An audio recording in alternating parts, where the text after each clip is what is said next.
La porte de l'église s'ouvre, et en une fraction de seconde, une vie entière de silence, de blessures et de mots jamais prononcés revient à la surface. Nicolas Jacques Charrier est là. Pas pour parler, pas pour expliquer, mais pour affronter ce que le temps n'a jamais réussi à effacer.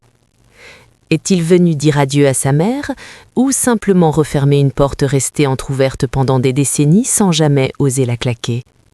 La question brûle l'air de Saint-Tropez en ce début de janvier, car sa présence à elle seule suffit à fissurer une histoire que tout le monde croyait figée. Aucun entretien, aucune confession, aucun règlement de compte public. Et pourtant, ce silence-là résonne plus fort que n'importe quel discours. Car Nicolas n'est pas un fils comme les autres. Il est celui dont la naissance a été qualifiée d'erreur, celui que sa propre mère a reconnu ne pas avoir désiré, celui qui a grandi loin d'une femme devenue icône mondiale pendant que lui apprenait à exister dans l'ombre d'un rejet originel. Alors quand il franchit les portes de l'église accompagné de ses 2 filles, ce n'est pas seulement un homme qui apparaît, c'est une histoire non résolue qui se lève, droite, fragile, prête à réclamer son dû. Vient-il pardonner ou simplement constater qu'il est trop tard pour réparer ? C'est ici que commence le véritable drame, celui que personne ne peut interrompre. Nicolas Jacques Charrier n'a jamais demandé à porter ce rôle, celui de l'enfant dont l'existence même a été remise en question avant qu'il ne sache parler. Dès ses premières années, son histoire est racontée sans lui, écrite par d'autres, souvent à sa place, et surtout par celle qui aurait dû être son refuge. Brigitte Bardot n'a jamais dissimulé son malaise face à la maternité. Elle l'a dit, répété, assumé publiquement. Elle ne voulait pas d'enfant. Une phrase simple, presque froide, devenue au fil du temps l'une des plus citées de sa vie intime. Pour le public, ces mots avaient la valeur d'une confession sincère. Pour son fils, ils ont longtemps résonné comme une condamnation silencieuse renouvelée à chaque interview, à chaque livre, à chaque rappel médiatique. Nicolas Jacques Charrier naît au début des années 60, au moment précis où sa mère cesse d'être seulement une actrice pour devenir un phénomène mondial. Le cinéma, la presse, les regards incessants, puis les engagements futurs absorbent tout l'espace. Lui grandit ailleurs, loin des plateaux, loin des photographes, loin surtout d'une présence maternelle stable. Il est confié, élevé par son père, protégé autant que possible d'un univers médiatique qui, paradoxalement, parle sans cesse de lui sans jamais lui donner la parole. Très tôt, Nicolas comprend une chose essentielle, presque vitale. Son histoire n'est pas un refuge, elle est un territoire miné. Chaque mot prononcé par sa mère peut rouvrir une blessure. Chaque souvenir publié peut transformer une intimité en débat national impossible. Alors il choisit une autre voie, celle que peu remarquent mais que beaucoup subissent. Le retrait, le silence, l'anonymat comme forme de survie. Nicolas Jacques Charrier ne répond pas, il n'explique pas, il ne corrige pas non plus. Pendant que la France construit un mythe, lui apprend à vivre avec un manque que personne ne voit vraiment. Ce n'est pas une haine déclarée, ce n'est pas non plus un pardon affiché, c'est une absence prolongée. Et parfois, l'absence dit plus que n'importe quelle accusation. Mais ce silence, un jour, sera mis à l'épreuve.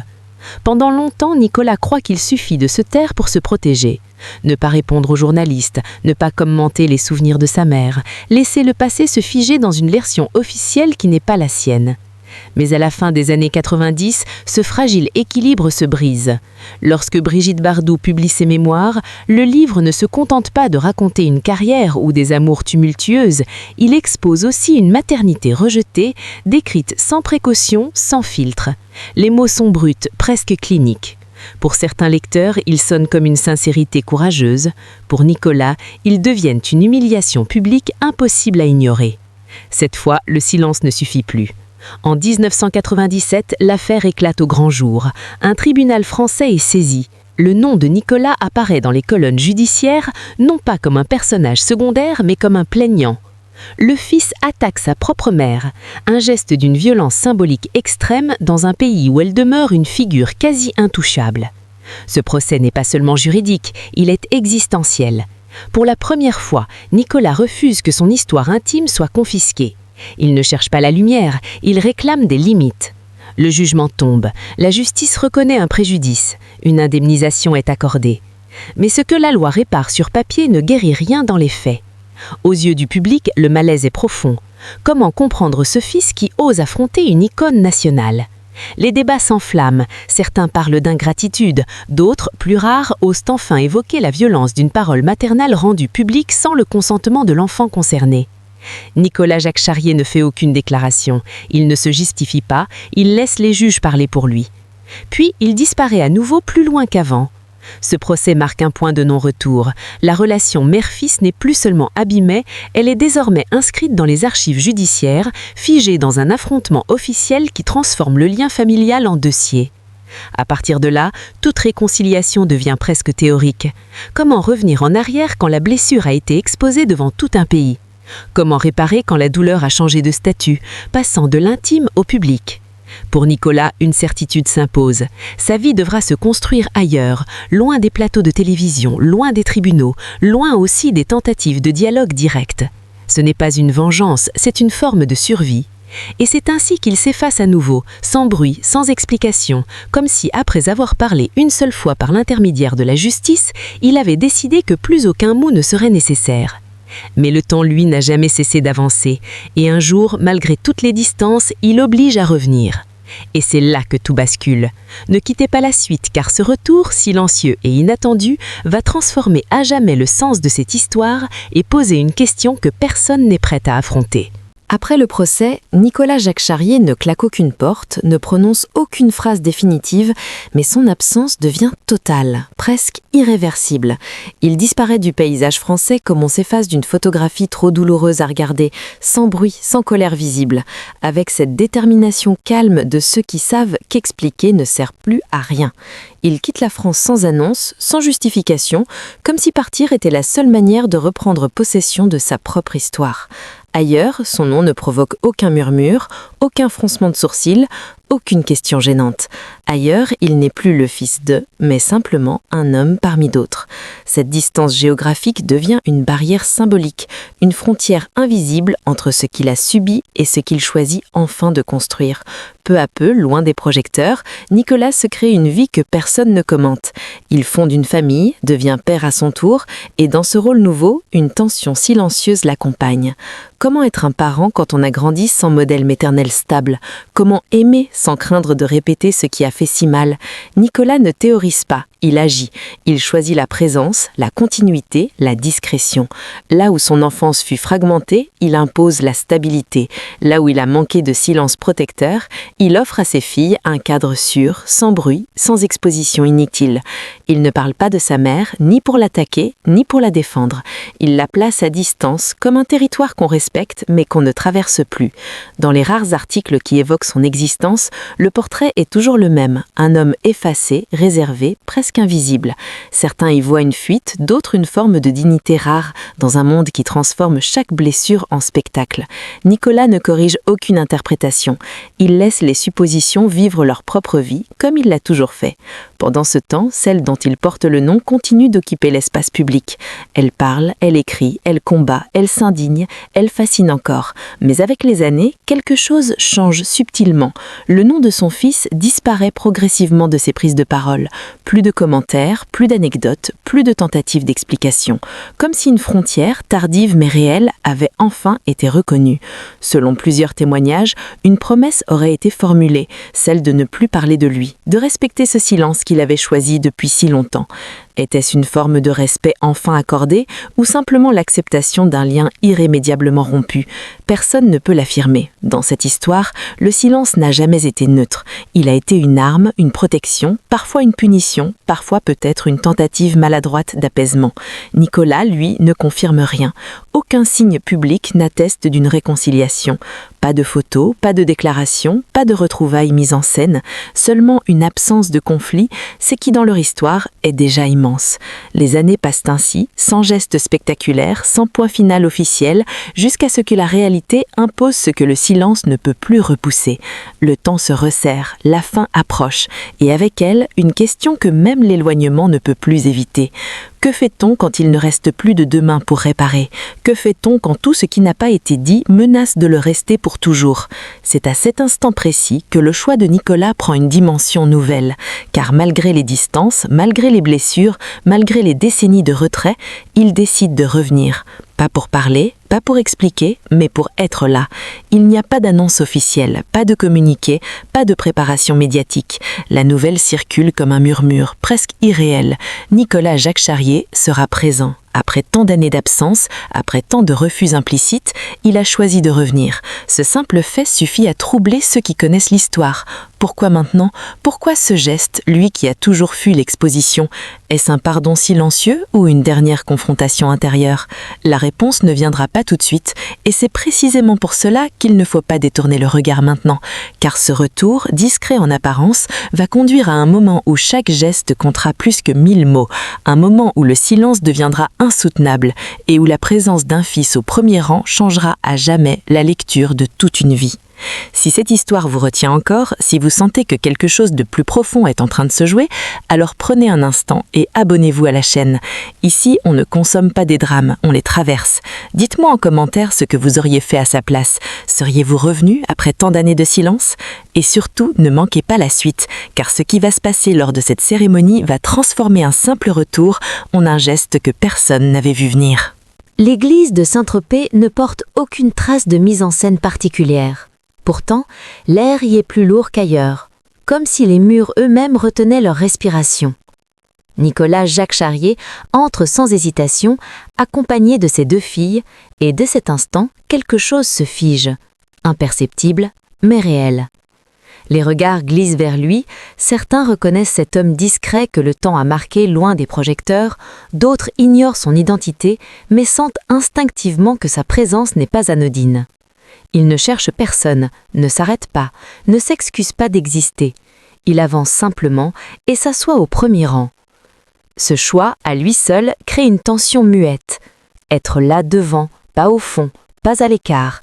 Être là comme un fils, rien de plus, rien de moins.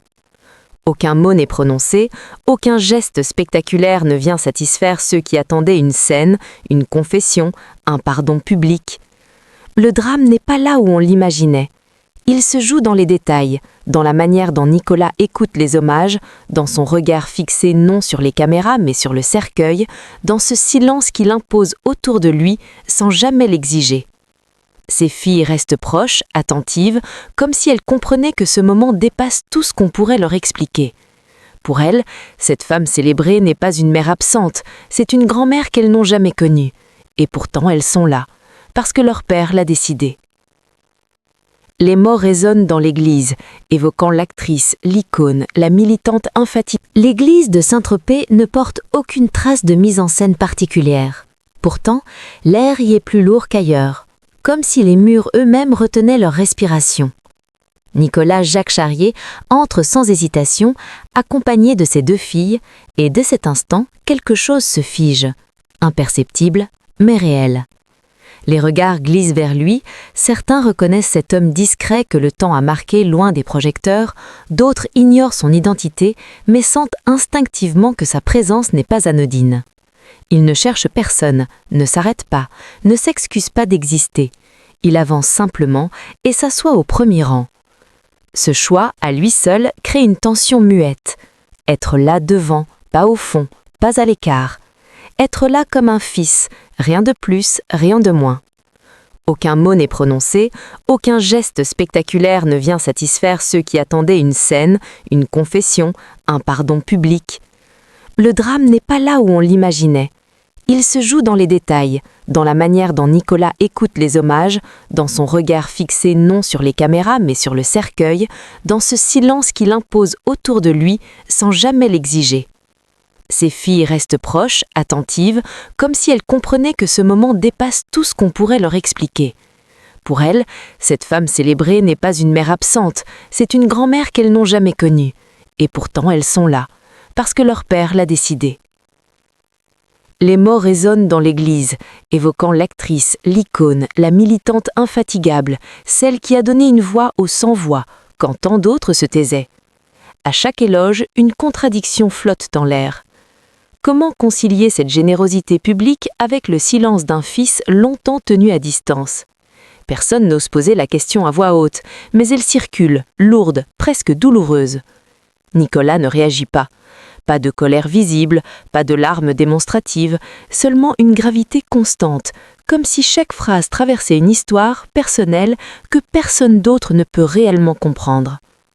Lorsque la cérémonie touche à sa fin, il se lève lentement, sans empressement, et rejoint le cortège. Puis vient le geste que personne n'attendait vraiment. Il accepte de porter le cercueil. Un mouvement simple, presque mécanique, et pourtant, tout bascule. Porter le cercueil, ce n'est pas absoudre, ce n'est pas condamner non plus, c'est reconnaître un lien jusqu'au bout, malgré tout.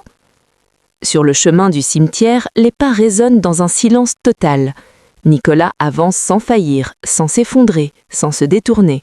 Il tient, comme il l'a toujours fait. Au moment de la mise en terre, il reste légèrement en retrait. Aucun discours, aucune phrase définitive pour résumer une vie trop complexe. Il regarde longuement, puis s'agenouille brièvement. Un geste discret, presque invisible, mais pour ceux qui le perçoivent, il marque une frontière claire. Ce n'est pas une réconciliation mise en scène, ce n'est pas une rupture non plus. C'est une acceptation silencieuse, celle d'une histoire qui ne sera jamais réparée, mais qui peut enfin être déposée. Autour de lui, les interprétations naissent déjà. Certains parlent de pardon, d'autres de devoir filial, d'autres encore d'un simple respect pour la mort. Nicolas ne confirme rien, ne nie rien. Il laisse les récits se multiplier sans intervenir. Comme toujours, ce qu'il frappe, ce n'est pas ce qu'il dit, c'est ce qu'il ne dit pas. Dans un monde obsédé par l'aveu et la confession, il choisit encore le retrait, mais un retrait différent, non plus une fuite, une présence muette. Quand tout s'achève, il prend ses filles par la main, s'éloigne sans se retourner, sans offrir aux caméras l'image qu'elles espéraient capturer. Une seule question demeure, lancinante, presque douloureuse. Le pardon doit-il être prononcé pour exister, ou peut-il se manifester dans le silence assumé ? Personne n'a la réponse, pas même lui, et peut-être est-ce là la seule vérité possible. Si vous êtes arrivé jusqu'ici, ce n'est pas par hasard. Abonnez-vous à la chaîne pour ne pas perdre le fil de ces histoires où le silence parle plus fort que les mots. Dites-moi en commentaire ce que vous avez vu dans ce geste final. Un pardon, un adieu ou simplement une paix intérieure tardive. Et restez avec nous, car dans la prochaine partie, nous irons là où personne n'a jamais vraiment regardé, dans ce que ce silence a laissé derrière lui, longtemps après la cérémonie, là où commence la véritable question. Après la cérémonie, Nicolas Jacques Charrier ne devient pas un sujet de débat, il redevient une absence. Aucun entretien, aucun message, aucun proche ne parle en son nom, comme si ce moment pourtant public devait rester strictement personnel. Le monde a vu un fils revenir, mais il n'a rien entendu d'autre, et c'est peut-être là que réside le sens le plus profond de cet adieu.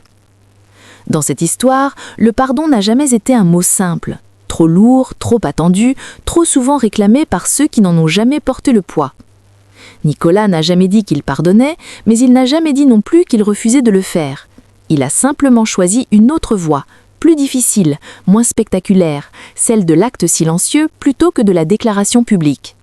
Il est venu, il s'est assis au premier rang, il a porté le cercueil, il est reparti sans rien demander, sans rien réclamer, sans transformer sa douleur en scène finale. Pour certains, ce n'est pas assez, pour d'autres, c'est déjà immense. Car pardonner ne signifie pas toujours oublier, aimer ne signifie pas toujours être présent, et réparer ne signifie pas toujours revenir en arrière. Parfois, pardonner consiste seulement à déposer les armes, à accepter que certaines blessures ne se refermeront jamais, mais qu'elles n'ont plus besoin de saigner. Nicolas est reparti comme il a vécu, dans la discrétion, avec ses filles, avec une histoire qu'il ne racontera jamais lui-même. Et peut-être que la véritable paix se trouve précisément là, dans ce refus de conclure, dans cette décision de ne pas enfermer toute une vie dans une phrase définitive.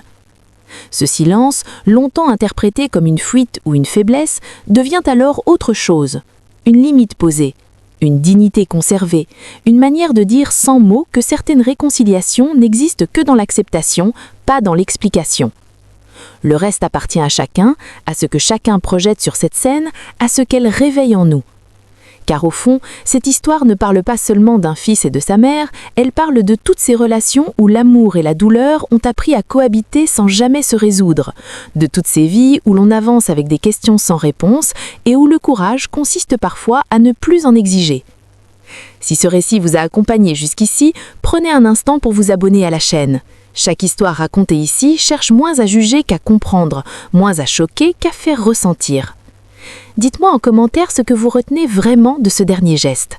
Était-ce un pardon, une libération ou simplement une paix intérieure enfin possible ?